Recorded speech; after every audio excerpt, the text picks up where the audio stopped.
The bright California sun beat down on the private terminal at LAX as DJ Rhythm stepped out of his black SUV. His security team moved ahead, clearing the way through the small crowd of fans who had somehow found out about his flight. He smiled and waved, appreciating their support but keeping his trademark cool. After wrapping up his sold-out tour, all he wanted was to get home and sleep in his own bed. Flying private would have been easier, muttered his assistant, juggling their boarding passes and DJ Rhythm's special headphones. Nah, he replied with his deep, smooth voice. Regular flights keep me grounded. Besides, first class ain't exactly roughing it. The truth was, despite all his fame in the music world, DJ Rhythm hadn't forgotten his roots. Growing up in a tough neighborhood in Long Beach, commercial flights still felt like a luxury. His grandma's words echoed in his head. Don't let success take you so high that you forget what the ground looks like. The VIP check-in was quick, and soon they were walking through the priority security line. A few TSA agents did double takes, and one quietly asked for a selfie when his supervisor wasn't looking. DJ Rhythm obliged with his signature peace sign and half-smile. As they approached the first-class lounge, DJ Rhythm noticed a pilot watching him. Not the casual glance of recognition he was used to, but something different, something that made the hairs on the back of his neck stand up. The pilot's face tightened, his eyes narrowed, and he whispered something to his co-pilot. "You see that?" DJ Rhythm asked his bodyguard. "The pilot?" "Yeah, I clocked him. Want me to say something?" "Nah, it's cool. Probably just having a bad day." Inside the lounge, DJ Rhythm sank into a leather chair and pulled out his phone, scrolling through messages from his producer about their upcoming album. His bodyguard got him a bottle of water while his assistant confirmed their car service at their destination. After 45 minutes, the boarding call for their flight to New York came over the speakers. DJ Rhythm put away his phone and stood up, stretching his tall frame. He adjusted his designer sunglasses and grabbed his carry-on bag.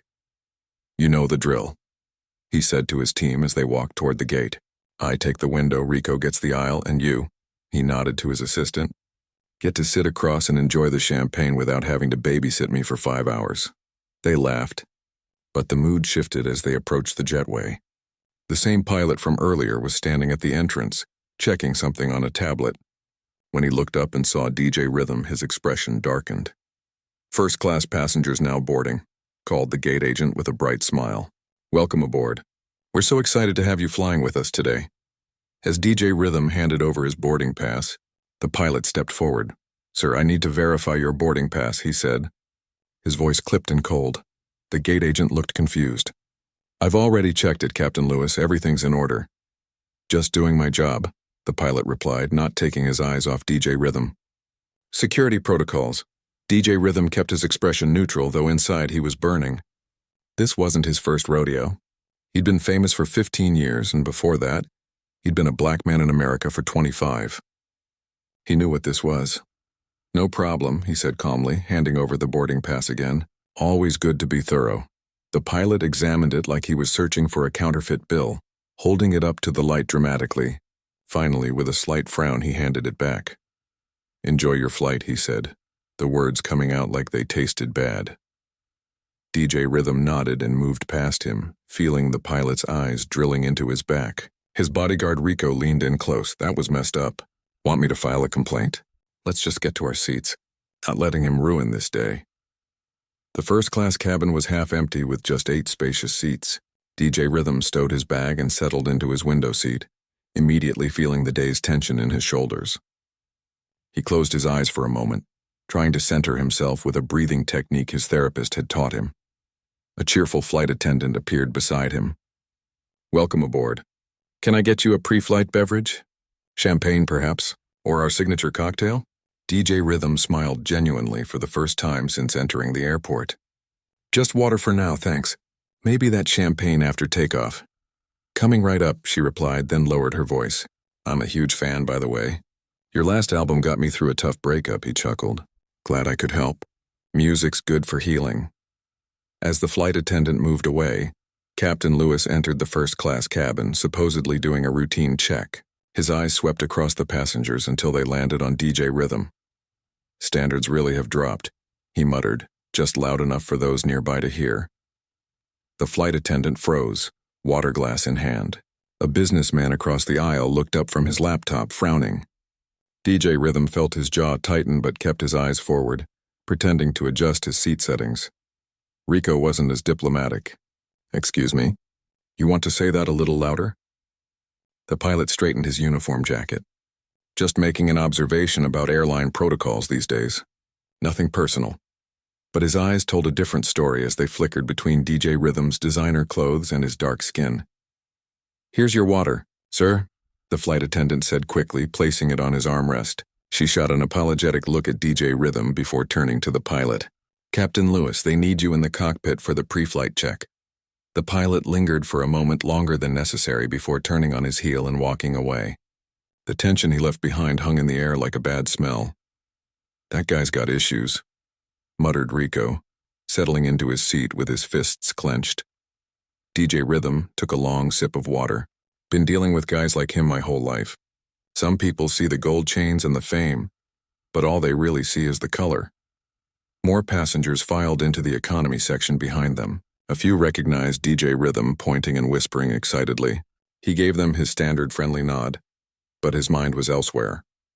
The same flight attendant returned, leaning down to speak quietly. "I'm so sorry about that.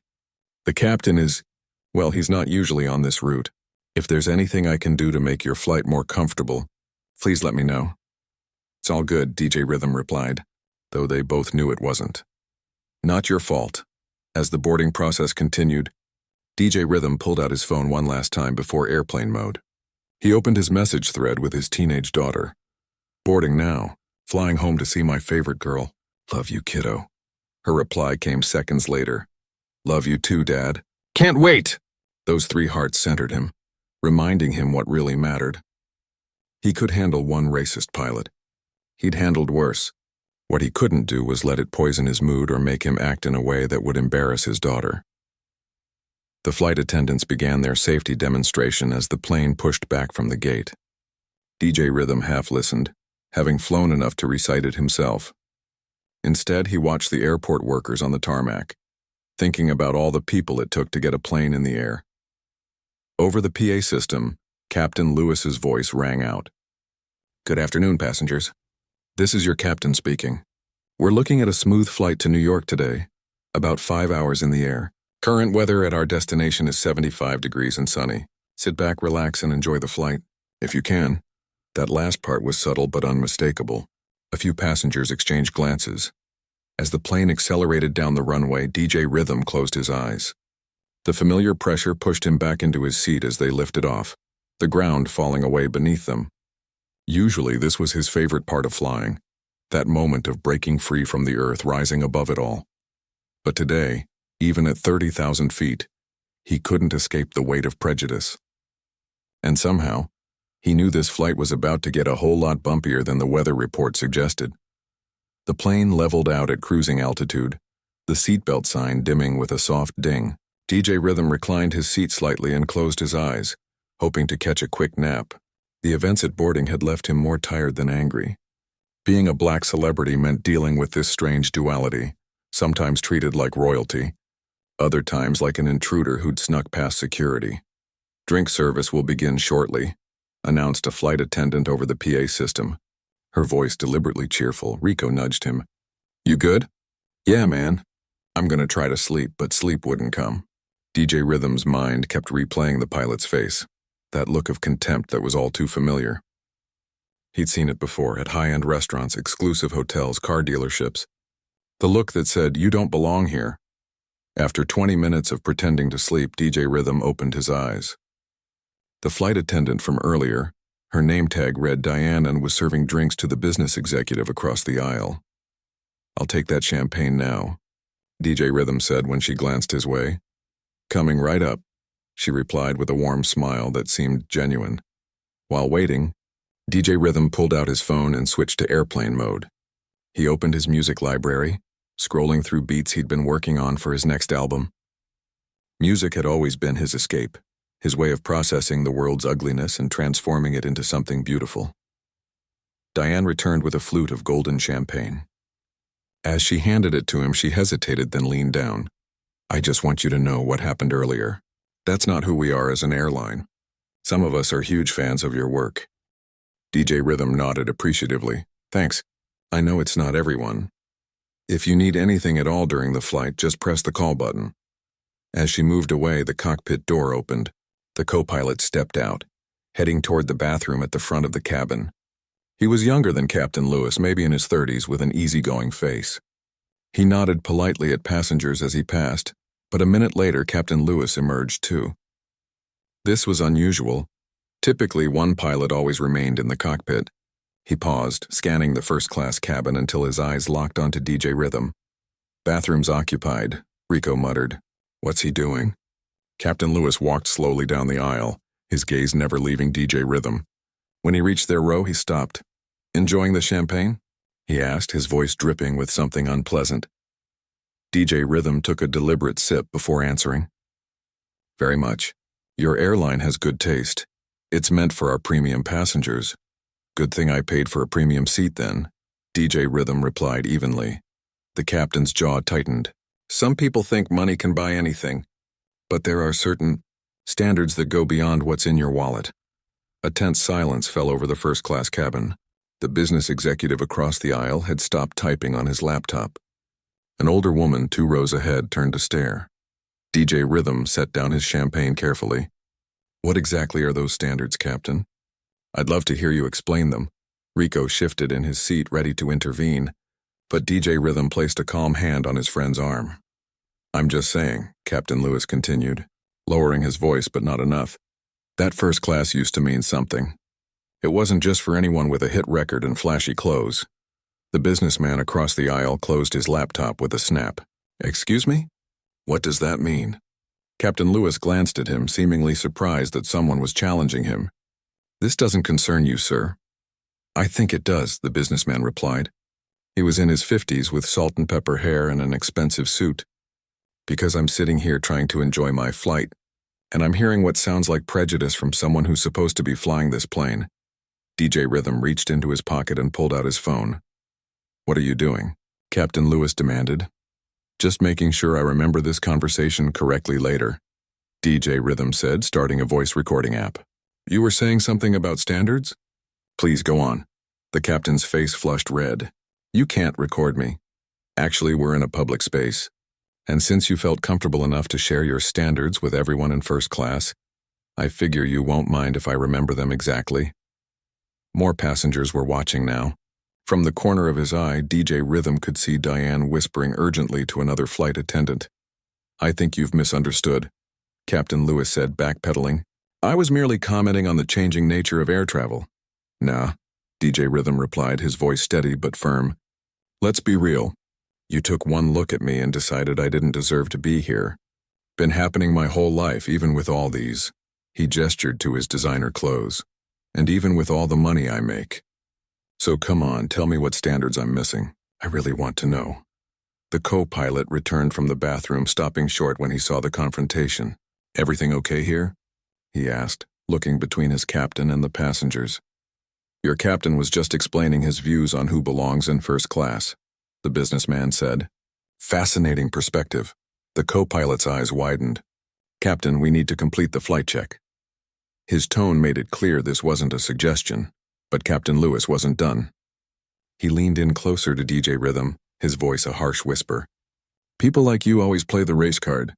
Maybe you should ask yourself why you're so sensitive." DJ Rhythm didn't flinch. He held his phone steady, the recording app still running. "People like me, huh? Tell me more about people like me." The older woman 2 rows ahead stood up. She was tiny, maybe 5 feet tall with silver hair and pearl earrings. "Young man," she addressed DJ Rhythm, "I've been listening to this whole exchange. Would you mind if I add something to your recording?" DJ Rhythm nodded, surprised. She walked over, her back straight despite her age, and spoke clearly into the phone. "My name is Dr. Winters. I'm a retired professor of sociology from Columbia University, and what I'm witnessing is textbook discrimination. Captain, you should be ashamed." Captain Lewis's face went from red to white. "This is ridiculous. I have a plane to fly." "Yes, you do," the co-pilot agreed firmly. "And we need to get back to the cockpit now." He gave an apologetic look to DJ Rhythm and the other passengers before guiding his superior away. As they walked back to the cockpit, hushed but heated words were exchanged between them. The moment the cockpit door closed, the cabin erupted in quiet conversation. Diane rushed over. "I'm so sorry," she said, looking mortified. "I've already contacted the head flight attendant and she's filing a report with the airline." DJ Rhythm stopped the recording and tucked his phone away. "Thanks for that. But I've been dealing with this my whole life." "You shouldn't have to," Dr. Winters said, still standing nearby. "Not in 1965 and certainly not now." The businessman extended his hand across the aisle. "Tom Chen, I run a tech company in New York. That was completely unacceptable." DJ Rhythm shook his hand, feeling a strange mix of emotions, the familiar sting of racism, but also the unexpected solidarity from strangers. "Thanks, but really, I'm used to it." "That's the problem," Dr. Winters said sadly. "No one should be used to being treated that way." More passengers from first class came forward, a young couple celebrating their anniversary, a college kid flying home, all expressing support. Even a flight attendant from economy who'd heard about the incident came to check on him. Rico leaned over. "See, not everyone's like him. This is going viral the moment we land." DJ Rhythm shook his head. "I don't want to cause a scene." "You didn't cause anything," Tom Chen insisted. "He did, and he needs to be held accountable." The head flight attendant, a tall woman with a no-nonsense attitude, appeared at DJ Rhythm's side. "Sir, I want to personally apologize for Captain Lewis's behavior. I've contacted our ground team, and they'll be meeting the flight when we land. If you're willing, they'd appreciate a statement from you." DJ Rhythm looked around at all the concerned faces. This was bigger than just him now. "Yeah, I can do that," she nodded gratefully. "Thank you. For now. Is there anything we can do to make the rest of your flight more comfortable?" "I'm good. Just get us safely to New York." As the cabin settled back into its normal rhythm, DJ Rhythm stared out the window at the endless blue sky. Below them, clouds formed perfect white islands in a vast sea of air. His phone buzzed with a text. His daughter again. "Dad, my science project won first place. Can't wait to show you when you get home." He smiled, sending back a row of celebratory emojis. Then he took a deep breath and let it out slowly. The confrontation had shaken him more than he wanted to admit. But something else had happened too, something unexpected. Strangers had stood up for him, had seen his humanity when Captain Lewis had tried to strip it away. Maybe that was the real story here. Not the tired old hatred that kept raising its ugly head, but the way ordinary people were increasingly unwilling to let it pass unchallenged. "Everything okay?" Rico asked, noticing his changed expression. DJ Rhythm nodded. "Yeah, just thinking about what happens next." Because something told him this flight was far from over. The next hour passed in relative calm. DJ Rhythm tried to lose himself in his music, headphones on and eyes closed, but his mind kept returning to the confrontation. Years in the spotlight had taught him to keep his cool when provoked, a lesson learned through painful experience. Early in his career, he'd once lost his temper with a reporter who'd made racist remarks.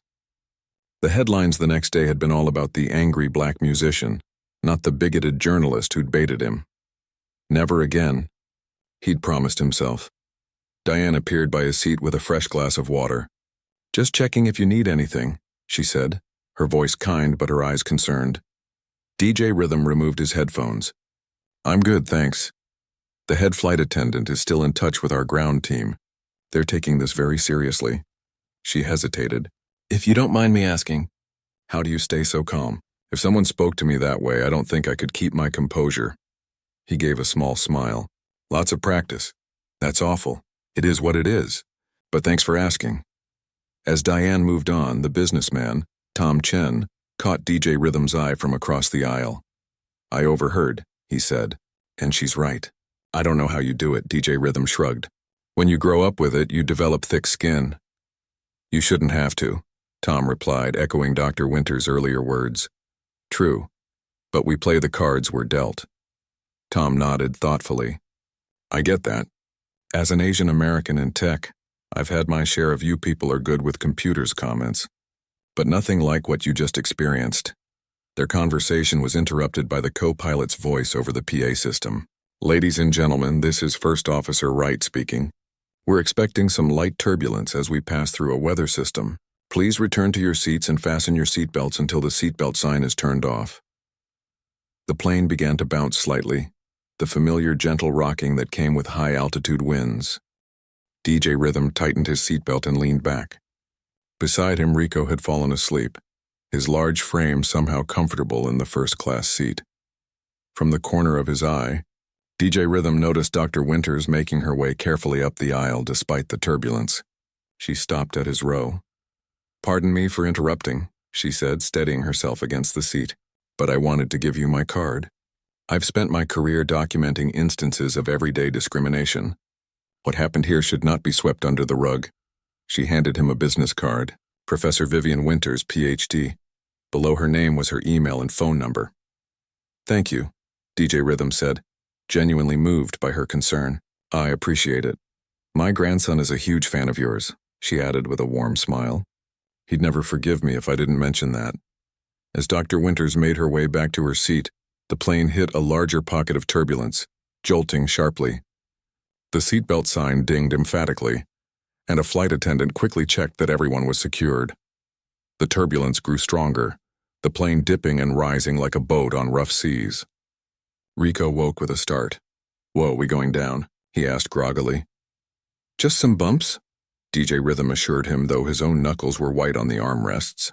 He'd never been a fan of turbulence. The cockpit door opened and First Officer Wright emerged. He walked down the aisle, checking on passengers and speaking reassuringly. When he reached DJ Rhythm's row, he paused. "Everything all right here, sir?" DJ Rhythm nodded. "As good as can be expected." First Officer Wright lowered his voice. "I want to apologize for what happened earlier. That's not what our airline stands for." "I appreciate that." The young pilot seemed to be struggling with something. Finally, he said, "I've reported the incident to our chief pilot, Captain Lewis. He's been with the airline for 30 years. Old school. But that's no excuse." "No, it isn't," DJ Rhythm agreed. "I want you to know I've requested to be the pilot in command for the remainder of the flight." DJ Rhythm raised an eyebrow. "Can you do that?" "In situations where there's concern about a pilot's judgment, yes." First Officer Wright's expression was serious. "What he did violated our code of conduct. I couldn't just sit by."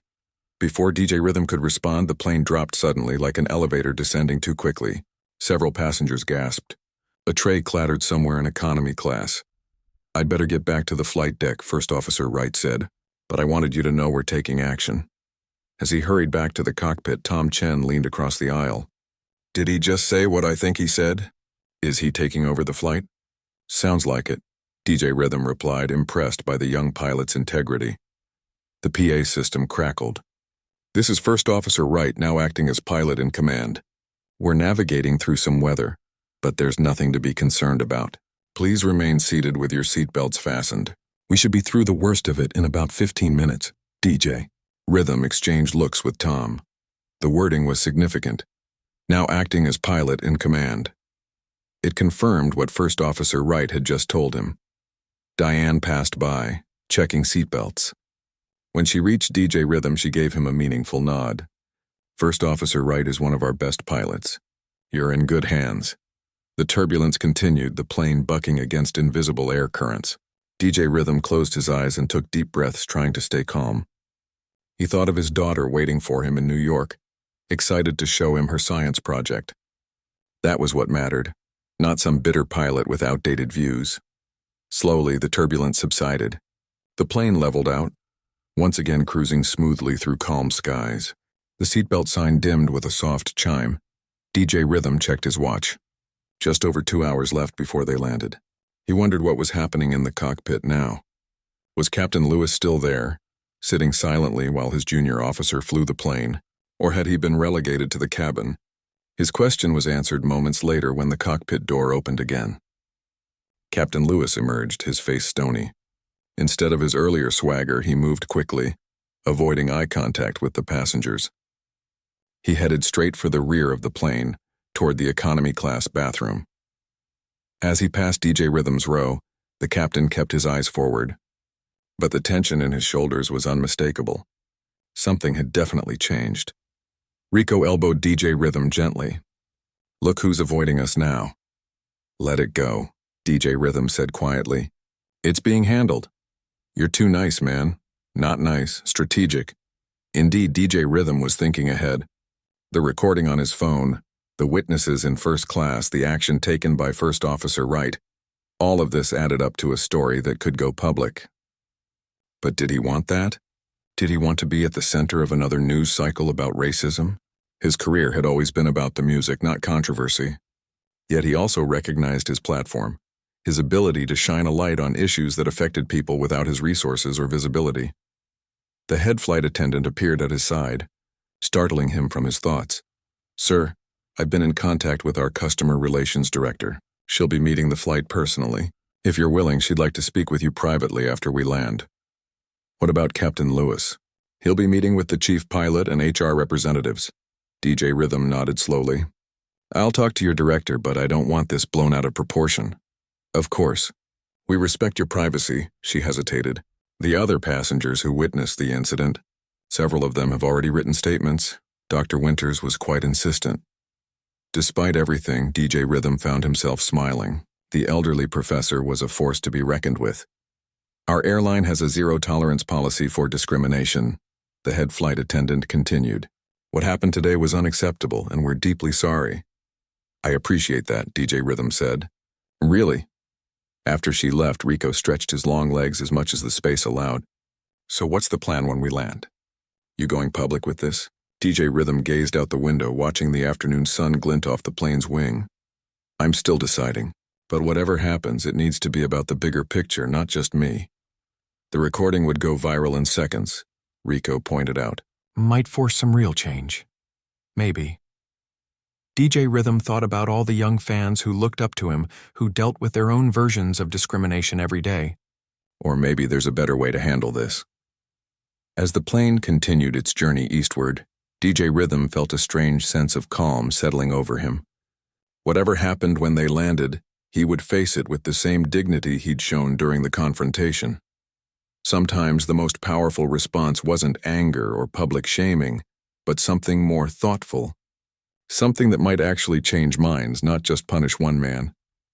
The flight attendants began preparing for the meal service, the cabin filling with the aroma of warmed bread and coffee.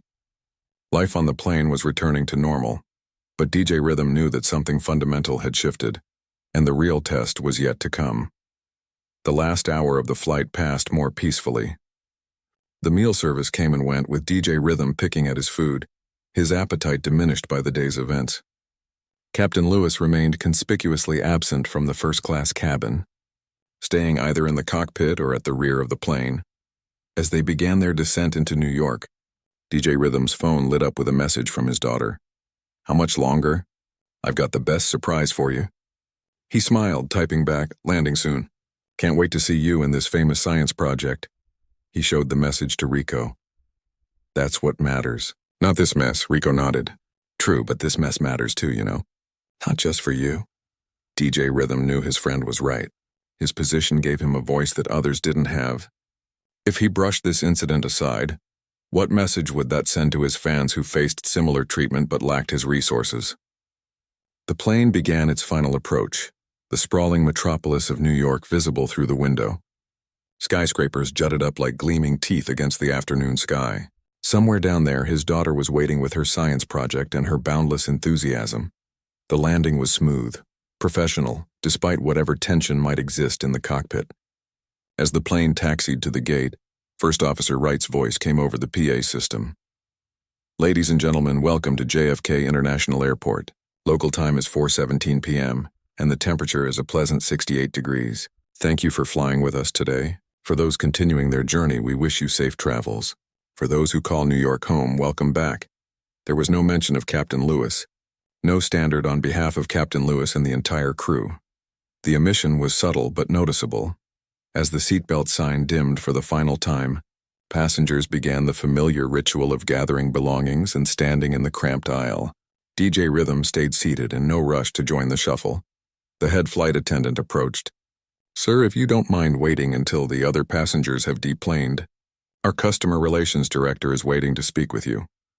"No problem," he replied. Tom Chen stood up across the aisle, collecting his laptop bag. "Whatever you decide to do about this," he said to DJ Rhythm, "I'd like to offer my support. My company has some influence, and we're always looking for ways to promote diversity and inclusion." He handed over his business card. "No pressure, just an ally if you need one." "Appreciate that." DJ Rhythm said, genuinely touched by the gesture. As the cabin emptied, Dr. Winters paused at his row, her kind eyes meeting his. Young man, I've seen a lot of changes in my 82 years. Some good, some backsliding, but what gives me hope are people like you who face hatred with dignity. Remember, silence can be mistaken for acceptance. With that pearl of wisdom, she made her way slowly toward the exit. Rico stretched. Smart lady. You planning to stay quiet about this? Before DJ Rhythm could answer, First Officer Wright emerged from the cockpit. He'd removed his captain's hat, revealing close-cropped hair and a youthful face marked with concern. I wanted to thank you, he said to DJ Rhythm. Your composure during the incident, well, it made a difficult situation manageable. I should be thanking you, DJ Rhythm replied. Taking command couldn't have been an easy decision. The young pilot's expression was solemn. It wasn't. Captain Lewis has been flying longer than I've been alive, but there are some lines you don't cross, no matter your rank or experience. What happens to him now? That's not for me to decide. But I filed a formal report before we landed. This isn't the first concern about his behavior. DJ Rhythm nodded. I figured as much. First Officer Wright hesitated. I know it's not my place, but whatever comes next, I hope you know that most of us aren't like him. The airline, the pilots, we're better than what you saw today. I believe that, DJ Rhythm said, and he meant it. The actions of First Officer Wright, Diane, and the head flight attendant had spoken volumes. I need to complete my post-flight checks. The Customer Relations Director is waiting in the jet bridge. And, sir, it was an honor to fly you today. With that, the young pilot returned to the cockpit. Rico grinned. Looks like you've got a fan. Looks like I've got an ally, DJ Rhythm corrected him. There's a difference. They were the last passengers on the plane. The head flight attendant gestured toward the exit. Whenever you're ready, sir. DJ Rhythm gathered his belongings and made his way to the door. In the jet bridge stood a woman in a sharp business suit, her expression professionally concerned. Mr. Rhythm, I'm Keiko Nakamura, Customer Relations Director. Thank you for taking the time to speak with me. Not like I have much choice, he replied, then immediately regretted the sharp tone. Sorry, it's been a long day. No apology needed. What happened on this flight was completely unacceptable. I'm here to personally express our deepest regrets and to assure you that we're taking immediate action. They moved into a private waiting area near the gate. Floor-to-ceiling windows revealed planes taking off and landing, the controlled chaos of a major airport in full swing. Several passengers have already contacted our customer service team about the incident, Ms. Nakamura continued. We've also received First Officer Wright's report. What I'd like to know now is how you wish to proceed. DJ Rhythm studied her. She seemed genuine. Her concern not just corporate damage control. What are my options? We can handle this privately. Captain Lewis will face disciplinary action according to our policies, and we'd offer you compensation for the distress caused. She paused. Or if you prefer, we can make a public statement condemning the incident. The choice is entirely yours. Rico, standing nearby, raised an eyebrow at DJ Rhythm. They both knew what a public statement would mean. Headlines, interviews, social media debates about racism in America. It would overshadow his music, at least temporarily. Before I decide, DJ Rhythm said, I'd like to know more about these policies you mentioned. What exactly happens to Captain Lewis? Ms. Nakamura didn't flinch from the direct question. Given the severity of the incident and the multiple witnesses, he would likely be suspended immediately pending a full investigation. Based on First Officer Wright's report and the statements we've already received, termination is a strong possibility. And if it goes public, the outcome for Captain Lewis would be the same. The difference would be in the public's awareness of the incident and our response to it. DJ Rhythm nodded, thinking it through. What about broader changes? Beyond this one pilot? Ms. Nakamura looked surprised by the question. What did you have in mind? This isn't just about one bad experience. It's about a pattern that affects people every day who don't have the platform I do. He leaned forward. If I keep this private, what happens to the next person who faces discrimination but doesn't have witnesses or recordings? Understanding dawned in Ms. Nakamura's eyes. You're talking about systemic changes. Exactly, Rico moved closer. You sure about this, man? You always avoid this kind of spotlight. DJ Rhythm stood up, pacing slowly. Through the windows, he could see a plane taking off, climbing steeply into the sky. I've been thinking about what Dr. Winters said, Silence can be mistaken for acceptance. He turned back to Ms. Nakamura. I don't want compensation. I don't want headlines either. What I want is change, and what kind of change? She asked. I want your airline to review its training. I want clear public policies about discrimination that passengers can point to if they face what I faced today. He took out his phone, where the recording still waited. And I want to know that Captain Lewis isn't just being punished but educated. Ms. Nakamura was taking notes now. Go on. I'd be willing to meet with him. Not for an apology, though that would be nice, but for a conversation. The kind that might actually shift something in his thinking. Rico stared at him. You'd sit down with that guy? After what he did? If it helps prevent this from happening to someone else, yeah, I would. Ms. Nakamura looked impressed. That's unusually generous of you. DJ Rhythm shook his head. It's not about generosity. It's about effectiveness. Punishing him might satisfy me for a minute, but it won't change anything in the long run. A thoughtful silence fell over the room. Outside, planes continued to land and take off, the eternal rhythm of arrivals and departures. I can take these requests to our CEO, Ms. Nakamura finally said. They align with changes we've been considering anyway. Your experience might be the catalyst we need to implement them more quickly. Good, DJ Rhythm said. Let's do that. His phone buzzed again. His daughter wondering where he was. Reality calling him back. I need to go, he told Ms. Nakamura. My daughter's waiting. Of course. I'll be in touch tomorrow with our formal response. She offered her hand. Thank you for your perspective. It's not what I expected. As they walked through the terminal toward the exit, Rico shook his head in amazement. You never cease to surprise me, man. Meeting with that pilot? That's next level. DJ Rhythm spotted his driver holding a sign with his name. It's not about forgiveness. It's about breaking the cycle. Still, Rico insisted, not everyone would make that choice. Outside, the New York afternoon was fading into early evening, the sky turning a deeper blue. As they settled into the waiting car, DJ Rhythm looked out at the city, its endless possibilities, its stubborn inequalities. Maybe that's the problem, he said quietly. Not enough people making that choice. The car pulled away from the curb, carrying him toward his waiting daughter and her science project. But DJ Rhythm knew that what had started on that flight wasn't over. In some ways, it was just beginning. 2 weeks had passed since the flight. DJ Rhythm sat in his home studio, headphones around his neck, working on a beat for his upcoming album. The wall of awards and platinum records gleamed in the soft lighting, testaments to a career built on talent and hard work. His phone buzzed on the desk, a message from Ms. Nakamura. The airline had been surprisingly responsive, calling almost daily with updates. This message was different. Captain Lewis has agreed to meet. Tomorrow at 2 p.m. if you're still willing. DJ Rhythm stared at the screen. When he'd proposed the meeting, it had seemed like the right thing to do. Now faced with the reality, he wondered if he was making a mistake. His daughter walked in carrying 2 mugs of tea. At 13, she was already showing signs of the woman she would become. Thoughtful, observant, with a quiet confidence that made him prouder than any Grammy ever could. You look stressed, she said, setting 1 mug beside him. New song not working out? He showed her the message. She read it, her expression serious beyond her years. Are you going to do it? I said I would. She perched on the edge of his desk. The airline offered you first-class tickets for life, and you turned them down for a meeting with the man who insulted you. My friends think you're either crazy or a saint. DJ Rhythm laughed. Neither. Just trying something different. Different how? He considered how to explain it to her. You know how Grandma always says that hurt people hurt people? She nodded. I'm trying to break that cycle. Not with forgiveness exactly, but with understanding. That pilot, he's been carrying his prejudice for decades. No amount of punishment is going to change that. So you think talking to him will? Maybe not. Probably not, if I'm being honest. He spun slowly in his chair. But I know for sure that not talking guarantees nothing changes.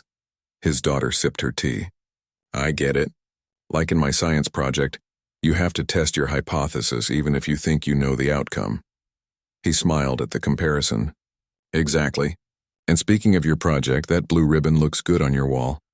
Better than another platinum record? She teased. Way better. The next day, DJ Rhythm arrived at the airline's corporate headquarters 15 minutes early. The sleek building rose like a glass spear against the city skyline, reflecting clouds and neighboring skyscrapers in its mirrored surface. Rico had offered to come with him, but DJ Rhythm had declined. This was something he needed to do alone. At the reception desk, a nervous young man recognized him immediately. "Mr. Rhythm, Ms. Nakamura is expecting you. Let me show you to the conference room." They rode the elevator to the 32nd floor. Floor-to-ceiling windows offered spectacular views of the city, but DJ Rhythm barely noticed. His mind was on the upcoming conversation. Ms. Nakamura met him in a hallway of polished marble. "Thank you for coming. I want you to know how much we appreciate your approach to this situation. Has anything been decided about Captain Lewis?" DJ Rhythm asked as they walked. "He's been suspended without pay pending the outcome of our investigation, but given the evidence, termination is the likely result." DJ Rhythm nodded. That matched what she'd told him at the airport. "And the other changes we discussed? Our CEO has fast-tracked a review of our training programs. We're also drafting a clearer anti-discrimination policy for passengers." She stopped outside a door. "Captain Lewis is waiting inside." "Are you sure you want to do this?" "I'm sure." She opened the door. The conference room was simple. A long table, comfortable chairs, a pitcher of water with glasses. Sitting at the far end was Captain Lewis. He looked different out of uniform, smaller somehow, less imposing. His face was lined with stress and his hands clasped tightly on the table. "I'll be right outside if you need anything," Ms. Nakamura said, closing the door behind her. The two men regarded each other in silence. DJ Rhythm took a seat across from the captain, close enough for conversation but maintaining a comfortable distance. "Thank you for agreeing to meet," DJ Rhythm finally said. Captain Lewis nodded stiffly. "I was told this meeting might influence the company's decision. Is that the only reason you're here?" The older man's jaw tightened. "What do you want me to say? That I'm sorry? That I've seen the error of my ways? I don't want you to say anything you don't mean." Another silence fell between them. Outside the windows, clouds drifted across the sky, casting moving shadows on the conference table. "I've been flying for 34 years, Captain Lewis finally said. "Never had a complaint filed against me until now. Never, or never one that stuck." DJ Rhythm asked mildly. The captain's eyes narrowed. "What's that supposed to mean?" "It means I doubt I'm the first person you've treated that way. Just the first with enough witnesses and evidence to make it matter." Captain Lewis looked away. "You don't know anything about me." "You're right, I don't. That's partly why I wanted this meeting." DJ Rhythm leaned forward. "I want to understand what makes a man like you look at a man like me and see someone who doesn't belong." "It wasn't about race," the captain said quickly. "Wasn't it?" DJ Rhythm's voice remained calm. "Then what was it about?" Captain Lewis struggled visibly with his answer. "Look, I come from a different generation. Flying used to mean something. It was special. Now it's like riding a bus. And that bothers you?" "Of course it does. I dedicated my life to aviation when it was respected. When pilots were respected," DJ Rhythm considered this. "So when you see someone like me in first class, I see everything that's changed. All the traditions tossed aside, the standards lowered. Because I'm black? Or because I'm a musician?" The blunt question hung in the air. Captain Lewis opened his mouth, then closed it again. "Both, probably," he finally admitted, surprising DJ Rhythm with his honesty. "Where I grew up, men like me worked hard, followed the rules. We didn't get rich making music about, well, the things in your songs. You've listened to my music? My grandson plays it constantly." A flicker of something, embarrassment perhaps, crossed the captain's face. He was horrified when I told him what happened. Hasn't spoken to me since.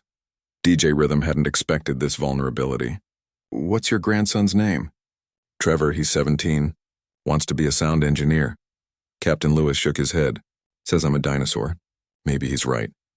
"Dinosaurs died out because they couldn't adapt to change," DJ Rhythm said. "It doesn't have to be that way for people." Captain Lewis looked at him directly for the first time. "Why did you want this meeting, really?"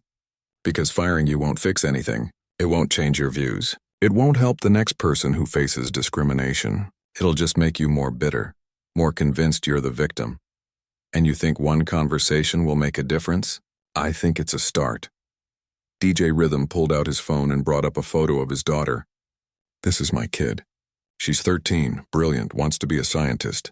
Every day she faces a world that might judge her before knowing her. Just like you judged me.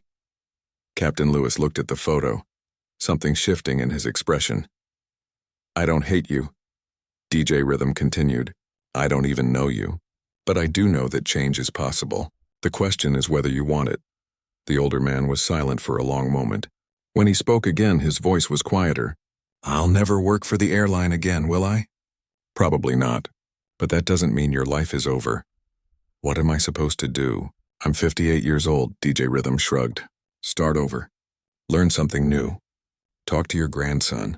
Try to understand why he loves my music. For the first time, Captain Lewis gave a small, rueful smile. Is that all? It's a beginning. They talked for another hour. About flying, about music, about growing up in different worlds that somehow existed in the same country. The conversation wasn't easy. There were moments of tension, defensive responses, old prejudices showing through. But there was also listening, genuine listening on both sides. When they finally stood to leave, Captain Lewis extended his hand hesitantly. I can't say I understand everything, but thank you for this. Most people wouldn't have bothered. DJ Rhythm shook his hand. Most people don't have the luxury of trying new approaches. I do. Outside the conference room, Ms. Nakamura was waiting. How did it go? About as expected, DJ Rhythm replied. Some progress, a lot left unsaid. But it was worth doing. The airline owes you a debt of gratitude. The policy changes you suggested are already being implemented. Our CEO would like to discuss the possibility of you becoming an advisor on our diversity initiatives. DJ Rhythm smiled. Let's talk about that another time. Right now, I've got an album to finish and a daughter waiting for dinner. As he left the building, his phone buzzed with a message from his daughter. How did it go with the pilot man? He typed back, hard to explain. I'll tell you over pizza tonight. Her reply came instantly. Did you fix racism? DJ Rhythm laughed out loud, drawing glances from people on the sidewalk. Not today, he wrote back. But maybe moved the needle a tiny bit. Slipping his phone into his pocket, he walked toward the subway, just another New Yorker heading home. The encounter at 30,000 feet hadn't changed the world. Captain Lewis hadn't experienced a miraculous transformation. The airline's new policies wouldn't end discrimination, but something had shifted. A conversation had happened that wouldn't have otherwise occurred. A man set in his ways had been forced to reconsider them, if only slightly. An airline had committed to doing better, and DJ Rhythm had shown his daughter that there were ways to confront hatred besides either silent acceptance or angry retaliation. Sometimes the most unexpected encounters, even painful ones, could lead to growth. Sometimes the hardest conversations were the most necessary ones. As he descended the subway stairs, DJ Rhythm was already thinking about how this experience might influence his new album. After all, that's what artists did. They transformed life, even its ugliest moments, into something meaningful, into something that might, just possibly, help move the world forward.